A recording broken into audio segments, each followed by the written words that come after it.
I'm sitting in my office one day and I get a phone call from the local high school about one of the students there was in some legal trouble for sexting, for sending some inappropriate images over his cell phone. I'm thinking to myself, oh my gosh, man, what are we doing here? Why are we operating so far below our potential? And I got to thinking about it. This thing, cyber sex, that the technology exists at present and in the future to share images of one another. Toward what end? And I got to thinking about this.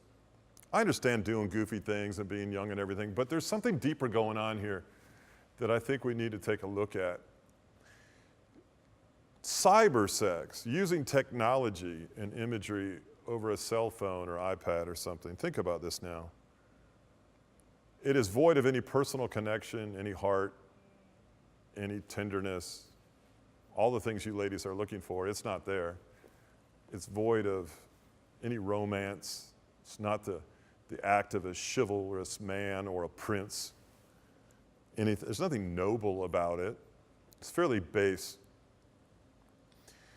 You know, even human sex trafficking, it's sort of a big social injustice thing in the world today, where people are raising great amounts of money to free, girls from all over the world that are being abducted and brought and sent through centers and hubs in the United States and whatnot.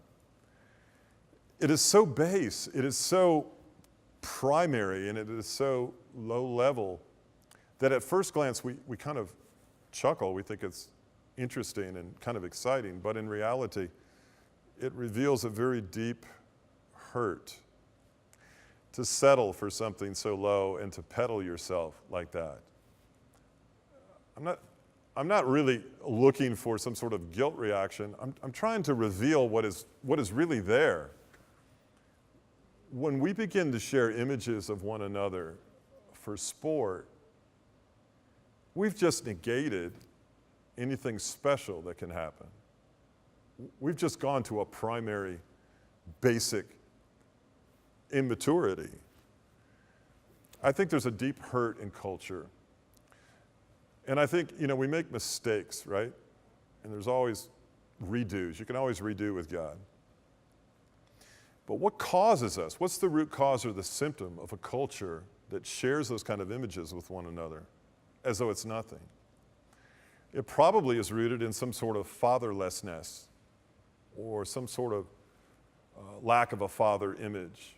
Something happened along the way with the introduction of pornography, as we talked about in other videos at an early age, that sort of conditioned us to think that somehow this is kind of like acceptable.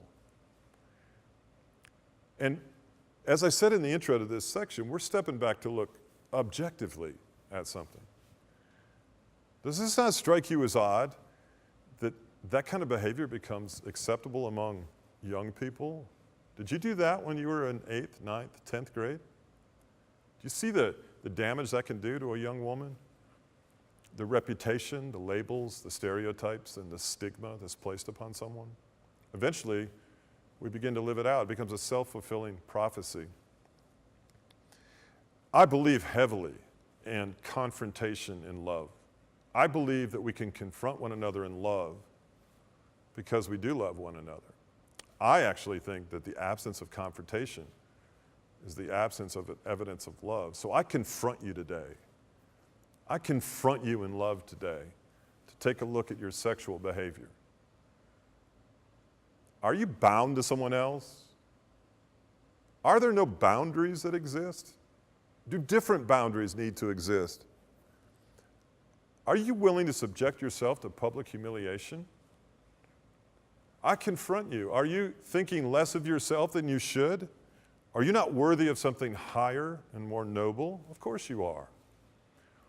Your value that's placed on you is placed on you by God. Let's listen to Him for a minute.